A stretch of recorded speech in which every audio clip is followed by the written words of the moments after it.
is safe, but unsecure and devoid of entities. Level 37 is an expansive complex of interconnected rooms and corridors, slightly submerged in undulating, lukewarm water.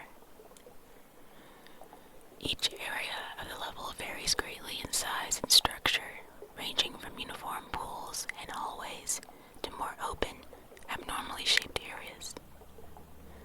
The walls, ceilings, and floor of the level all appear to be constructed from the same white ceramic tile, with the only deviation from this color being the blue-green hue of the water.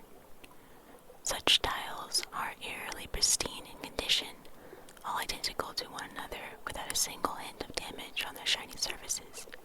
The architecture of level 37 is varied, but strict in design.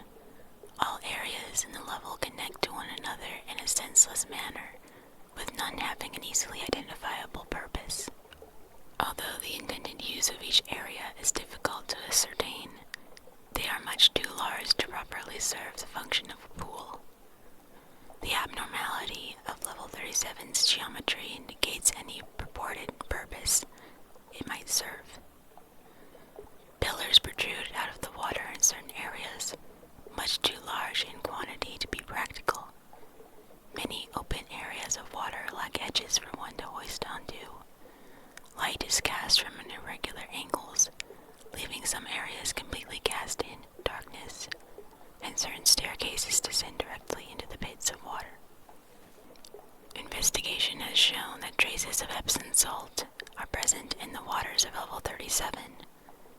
This compound, when engulfing one's body for extended periods of time, has a naturally relaxing effect, relieving muscles and alleviating bodily pains. Alongside this, traces of multiple unidentified compounds are also found present in the water. The origin and properties of these substances currently remain unknown, but due to their coexistence with the aforementioned Epsom salt, it is believed that they enhance the water's relieving effects via anomalous means. By unknown means, a minimal and constant rippling is present in the water covering level 37, despite it being undisturbed. It is not known whether this rippling originates from a certain point of the level, or if it is a property inherent in the water itself, though some wanderers theorize the level may be so large that it has developed its own tidal forces. That's kind of creepy. Sound is severely altered in level 37. Examples include the sudden dropping off of noises produced in the level, sound waves not reverberating as they should, and speech feeling muted or dampened. It is suspected that this primarily stems from the sound of the water, which behaves in a subtly unorthodox manner. In certain explorations, the sound of the water is reported to be quiet, almost calming, while in rarer cases, it quickly becomes obtrusive and drowns out other sounds. The cause of these effects is still undergoing research, but no concrete conclusion has been drawn thus far. Level 37 is thought to be entirely devoid of life. No encounters with entities or other wanderers has been recorded in the level. It is not known if this results from a previously unknown isolating property of level 37, or if the level is so unimaginably large that one cannot possibly come across another living being within it. Lest new developments occur, the level shall remain classified as devoid of life. Due to a lack of general incentive, its possible isolating properties, and the fact that its terrain does not allow for permanent settlements, no outposts exist within level 37. The level's immense size and its inabilities to sustain life also does not entice long-term inhabitants to attempt the creation of permanent housing, and community building would prove difficult due to its strange auditory properties. The following is what is generally accepted to be a page of an unknown author's journal, transcribed verbatim. Its inclusion in this file stems from its popularity in wanderers' circles, particularly amongst free-spirited exploration groups. when used to express the desire to enjoy a unique nature of the Backrooms. The page is titled My Musings. After numerous explorations, boundless journeys through unquantifiable locations, it seems I have finally reached a place of solitude. Endless halls, long, darkly lit corridors, empty structures of no end, those are what I have become accustomed to. This, however, is my first breathing point in a storm of chaos and confusion, a peaceful point where I can finally rest.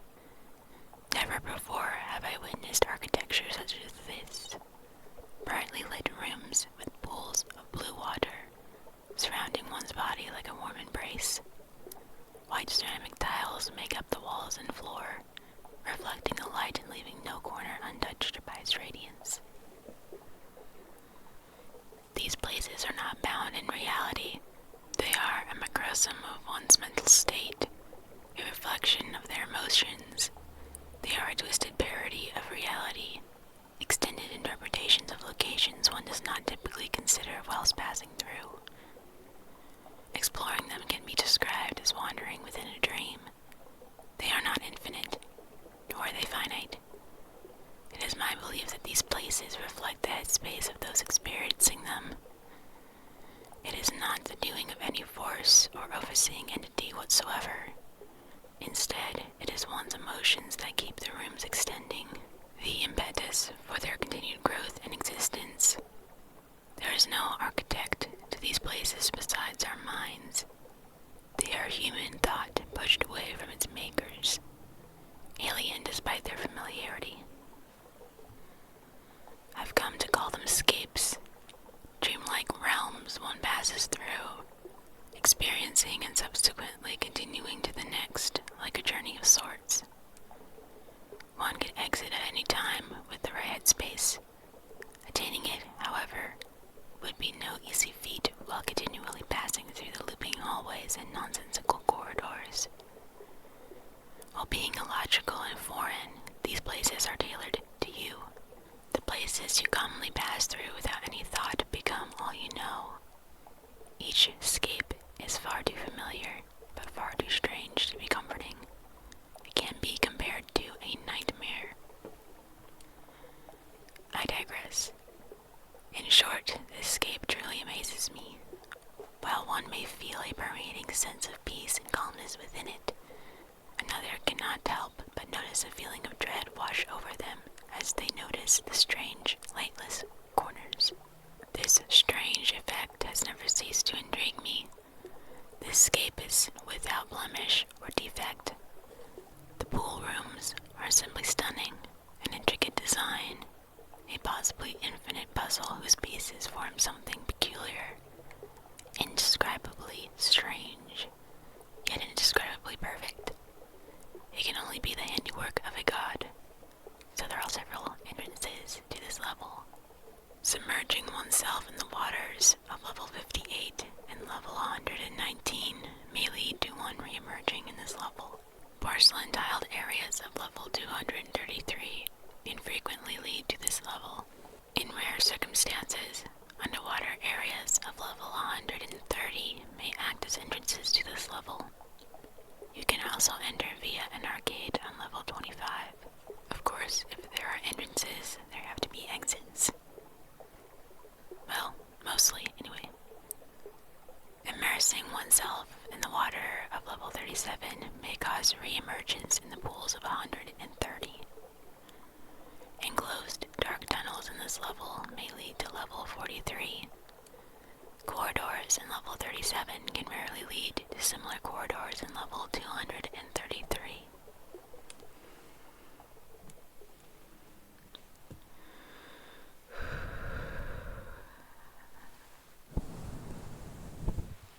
That's a fun level. I want to go there.